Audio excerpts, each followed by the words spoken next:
Hello, friends. What's going on? Coach Andrew here down in the studio office. I have a great video today where I'm going to break down what actually causes depression for most people. You see, I've been thinking a lot about this. I'm going to put my microphone down here, calm down a little bit. I've been thinking about this for a while, right? I dealt with a lot of depression in the past, and I still occasionally deal with feelings of anxiety and depression and stress. And, it's all part and parcel of the package that comes when you agree to become a parent or to start a business or to enter the journey of self-development, right? Fitness or mindset, whatever it is.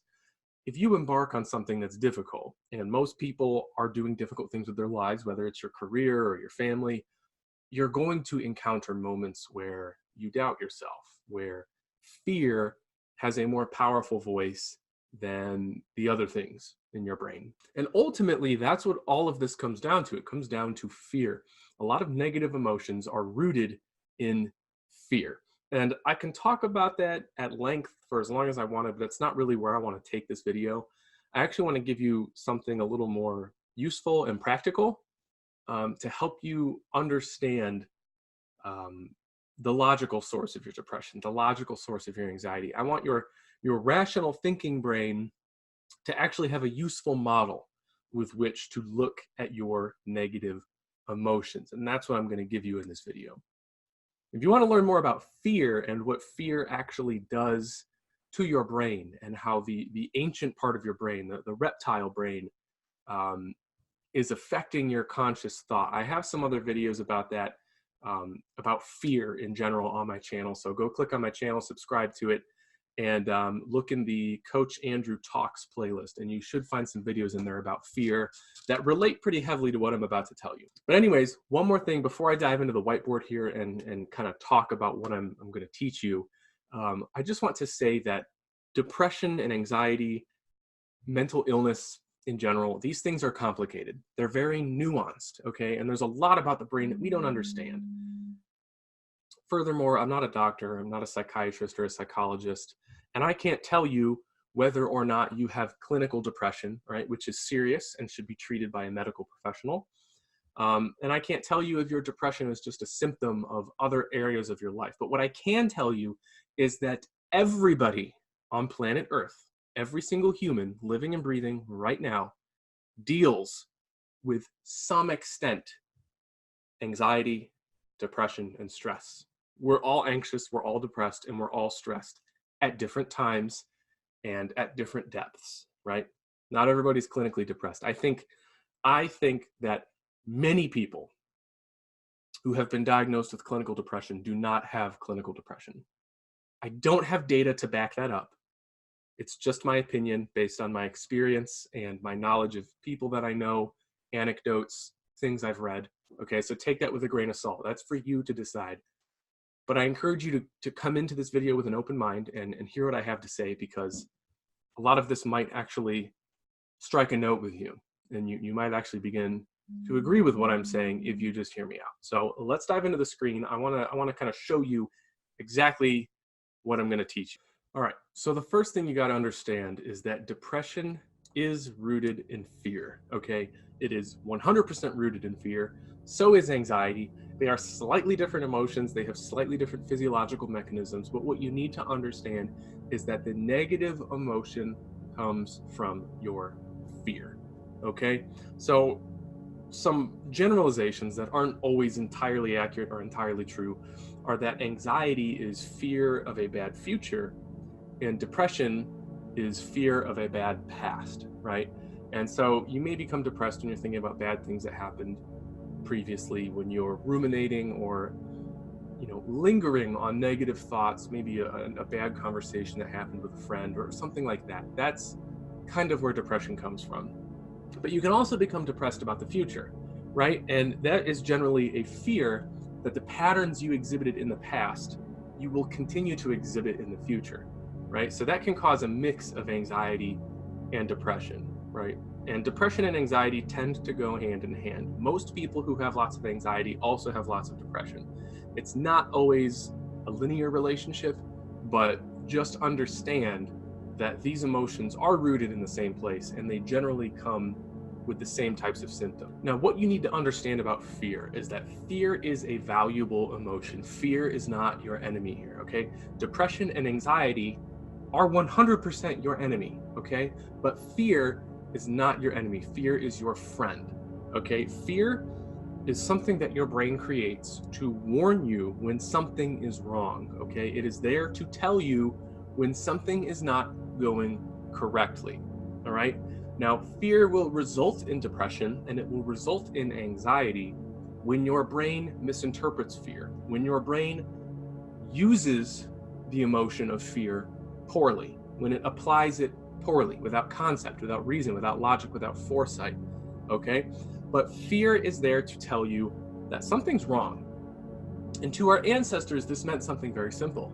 It meant your life was in danger, okay? Because our bodies, our brains, our DNA are built and have evolved over millions of years for really a singular purpose. And that purpose is to protect the DNA and pass it on to future generations, all right? So survive and reproduce. That's it. That's it. Our brains and our bodies did not evolve. They did not evolve to make lots of money. They did not evolve to be happy. They did not evolve to seek purpose and find joy and beauty and create art. They did not evolve to do any of those things. They evolved to survive and to reproduce. You have to understand that. That is the bedrock of human behavior, right? And emotion, okay? So understand that first. Now realize that the human species and human civilization has moved to a point on the timeline of life, right? Where that primordial fear rarely serves a purpose anymore, okay? There are situations like if you're being chased by a murderer or a wild animal, if you're in a car accident, if you're a soldier fighting in a war, if you're trying to escape a burning house, there are moments like that where primordial fear will serve you greatly, okay? Those emotions will do exactly what they're meant to do. They will give you the best chance of survival in intense life or death situations like that. But if you're an entrepreneur, if you're a parent, if you're a friend, a spouse, if you're just a normal person, maybe you're a student in high school or college, if you're any of these things or other things and you experience fear on a regular basis, but your life is not in danger, your DNA is not in danger, you have to understand that you are probably going to misapply fear. You're going to poorly apply the emotions that you're feeling, and that is what's going to create the anxiety and the depression. So let's go back to our primitive ancestors, right? Let's think for a moment about the things that brought up the emotion of fear for them in their lives and what those situations would have meant for their survival. All right, so here we have our ancestors and here we have us, okay? So our ancestors may have experienced fear when they were lonely, right? And we also experience fear when we're lonely, okay? We may not call it fear because we're not able to perceive the fear because it doesn't make sense to us. Here's why. If our ancestors were lonely, if they didn't have people around them, if they didn't have a close-knit tribe, if they were rejected by their peers, if their society was not nearby, they had no protection, okay? And back then, saber-toothed tigers, wolves, bears, rival tribes, you name it, they were out to kill you. And if they found you and you were lonely when they found you, they killed you. And so our brain would notice, I am lonely. My tribe is nowhere near me. I do not have friends.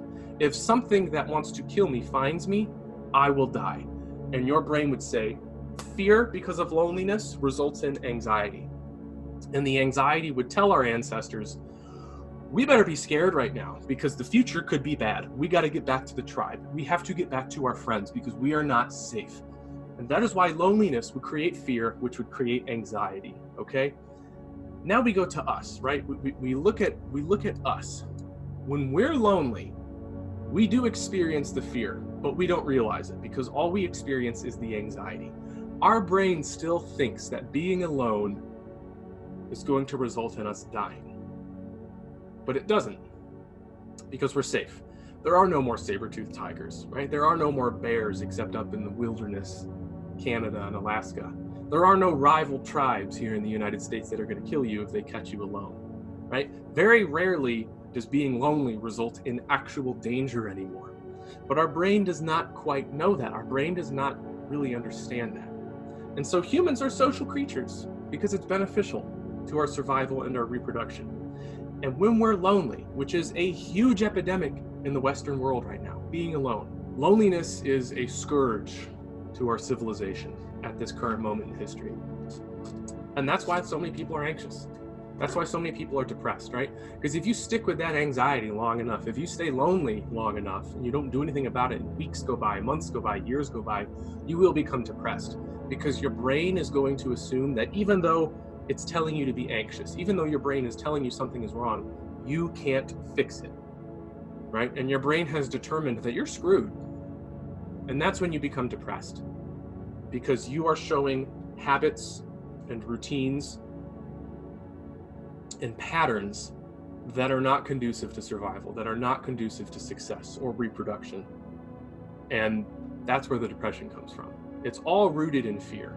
Think about the other things that cause fear. Things like rejection. I mean, just think about these three things. These three things are huge, right? If you're rejected by your tribe, what would that have meant for our ancestors? And what does it mean for us today? They mean two completely different things. Confusion. If our ancestors were confused about something, they could die. If we're confused about something, we just have to keep learning. We just have to keep asking, keep reading books, go to the library, get on the internet, find someone who's done it who can explain it to us, right? We don't have to be scared of confusion, but our brain is still telling us that we should be. Insecurity, right? If you don't have a good physical appearance, right? If you think you're ugly, if you're unattractive, for our ancestors, that meant you're not going to pass your DNA on. You're not going to reproduce, and that's one of your two sole purposes for existence. If you can't reproduce, you should be insecure, right? And in today's world, that doesn't necessarily mean that, right? We have dating websites. People live longer. They have much more opportunity to meet new people. Like, society has become global. I mean, you can meet thousands of people. It's not as hard as it was to find a mate these days. But our brain is still hardwired like it was for our ancestors. And so these things will also create fear for us, 100%. All of these things are going to continue to generate fear. The disconnect happens because we are not able to interpret the fear, because to us it doesn't make sense. We do not think, most of us do not think from a place of evolutionary biology. We think from a place of, I grew up with a cell phone, right? We grew up knowing what we knew, and the world that we know is very different from the world that it used to be, the world of our forefathers. And we don't recognize the fear because it doesn't make sense, and we tell ourselves that we're not afraid. And when we fail to respond to the fear that our brain is giving us, our brain is going to turn up the heat.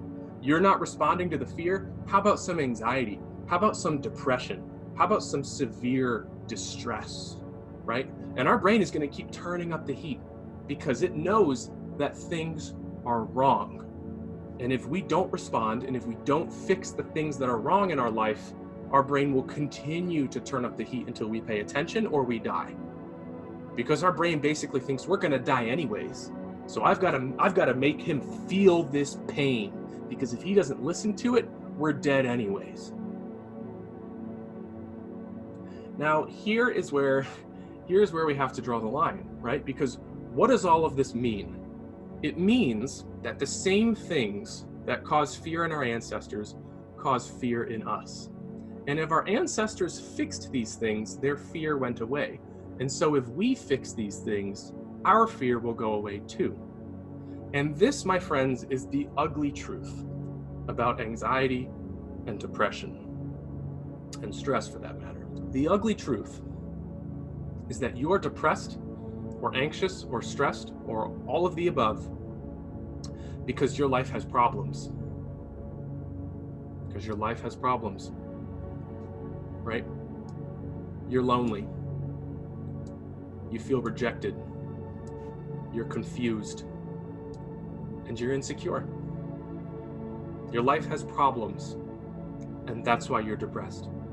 That's why you're anxious. See, your brain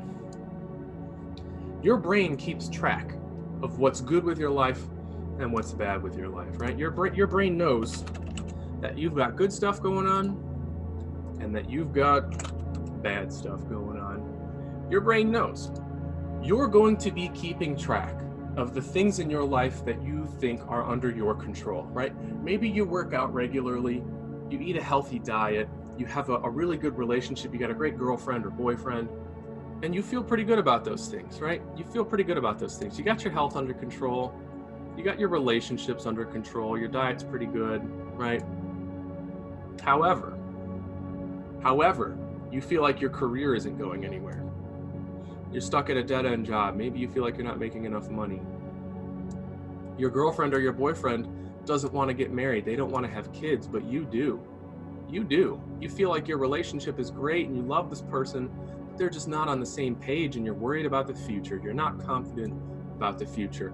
And maybe on top of that, you really want to read more books. Maybe you really want to be an artist and you love painting, but you just never find time to start. And so you feel like your passion, your calling, the way that you can find meaning and rise through the hierarchy of life is as an artist, and you want to paint or draw, but it's just not profitable. You're not going to make enough money, and people don't respect you for that, so you're not going to do it, and you feel a lack of purpose because you can't pursue what you truly want. And here's what your brain's going to look like. You got some good stuff in your life, but you've got more bad stuff in your life. And this is a ratio, right? This is a ratio. And your brain is going to constantly measure on a scale what's good and what's bad about your life, the things you have attended to and the things you have neglected. And if the things you have neglected weigh more than the things you've taken care of, that scale is going to tip. And anxiety and depression will begin to flood in. And the reason most people get stuck here is because they don't understand the cause. They don't understand the root of their anxiety and depression. And they try to treat these things as a mental illness. A lot of people who do not have clinical depression get treated as if they do. And they go on antidepressants. And their brain, that is naturally downregulating its production of endorphins for your survival, for your sake, it's doing it on purpose, becomes even worse at producing endorphins because you are taking pills that artificially stimulate those endorphins, right? And so your brain goes, oh my gosh, all these extra endorphins are coming out of nowhere. We need to turn down the valves even more. And if you ever try to come off of those pills, you're going to have nothing because your brain isn't producing it anymore. It's already downregulated, but then you started taking pills, and so it downregulated itself even more, and now your brain can't even function properly. If you come off those pills, you're going to think you're dying. And that's why people get stuck on these medications for life. The truth about this, you guys, is everybody has depression. Everybody has anxiety. These things are natural, and nobody is ever going to have a completely full good box and a completely empty bad box. That doesn't work. Nobody's perfect. And part of a normal healthy coping strategy for depression and anxiety is accepting that your scale will never look like this with the good taking all the weight. It'll never look like that.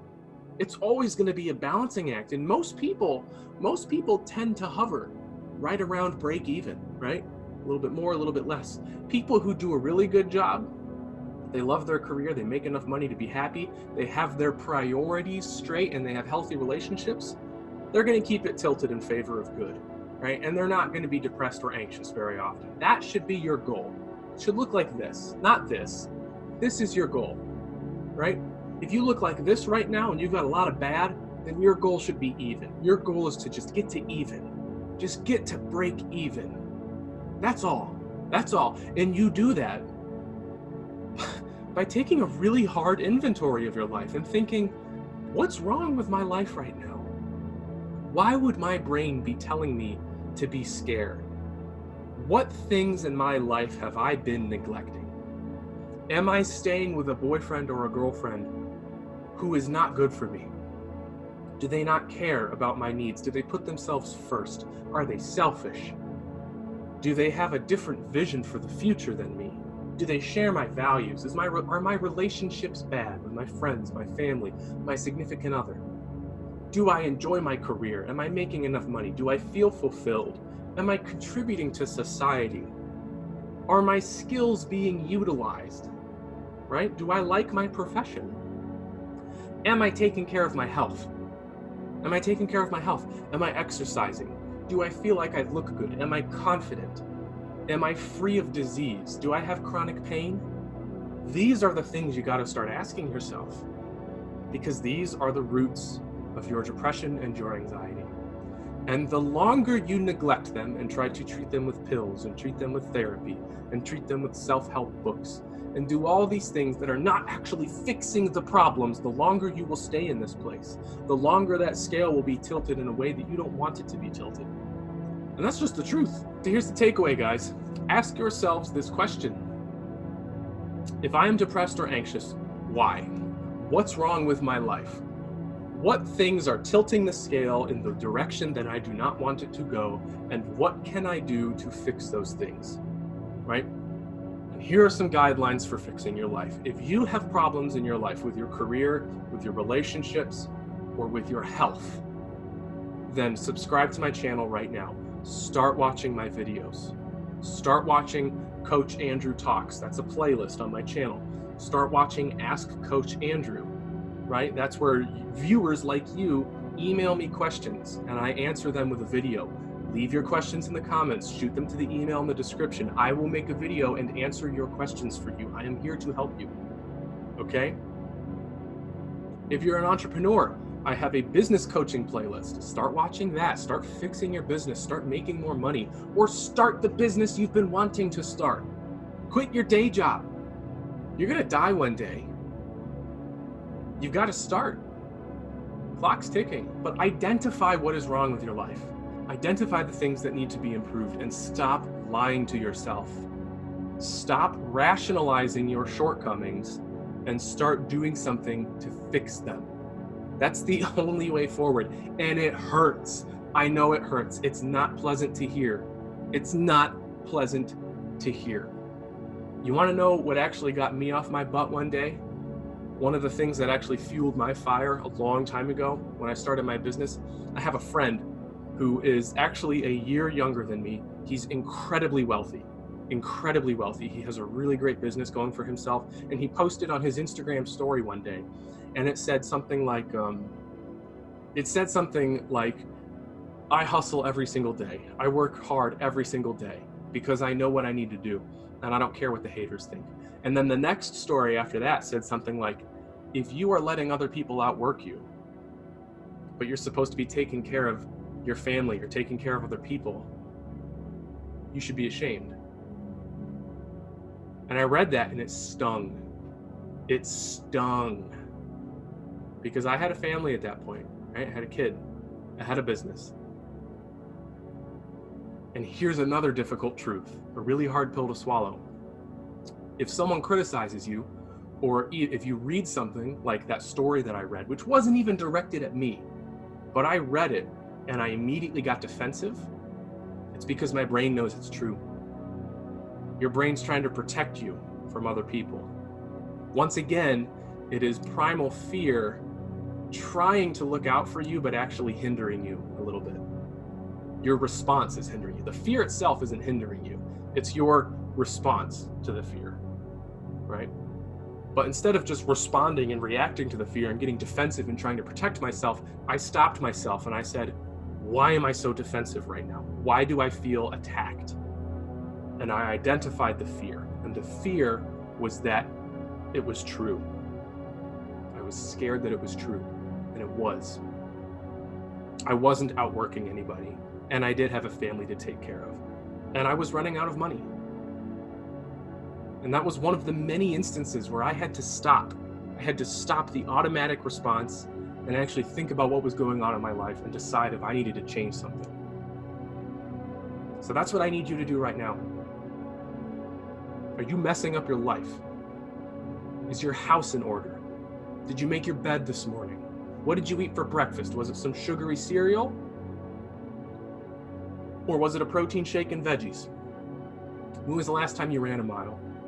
When was the last time you hung out with your friends and complimented them and didn't talk about yourself and actually listened to what they were saying? When was the last time you gave a present for no reason whatsoever, gave someone a gift? You gotta think about your life, you guys, right? Depression and anxiety are nasty. They're horrible. I know how it feels. There are days when I felt debilitated, but it's because my life was out of order. No one comes out of the womb, becomes a teenager, grows into an adult, and has their life in order by the time they get there. Nobody. In fact, from age 20 to age 30, your life should be a mess. It should be a disaster. There should be fires everywhere that need putting out. That is the nature of growth. If you're in your 40s or your 50s or even worse, your 60s, and you don't have your life together by then, that's a problem. You should be starting to get your life together by your 30s. That should be your goal. That's my goal. I'm real close. But it's not easy. It's not easy. So that's it, you guys. I hope this video helped. If you're struggling with anxiety or depression or, severe amounts of stress, this is not a joke, right? This is not a game. This is not funny, right? It's really serious, okay? These conditions are not pretty. They're not fun to deal with, but you can get through it. And this is something I always told myself. You have real strength inside of you. I've read stories about people who, they left their baby in the car and it died from the heat, or their toddler choked on food or got crushed by a dresser they were climbing on. Stories about people whose spouse got killed in a car accident, the baby was in the car and the baby died too, right? People who've been bankrupt 3 times, lost their house at 45 years old. There are crazy stories out there, but the truth is, people are strong. People are very strong. You have a strength in you that you do not know is there. And if you look at yourself as a hero, go into the third person, look at your life like a storybook, and you're the hero, and you're going through the crucible right now. You have to fix your life. You will get through this because you can. You might not know it right now, you might not feel it right now, but things will get better. And you have to start taking action. Start fixing the things that are wrong. Go walk a mile. Eat something healthy today. Call your dad and tell him you're sorry. Go make your bed. Vacuum the living room. Open the blinds and let some sunlight in. Fix the things that are wrong. Start small. Get stronger every day. You will find your inner strength by doing difficult things, and you will overcome this. Good luck.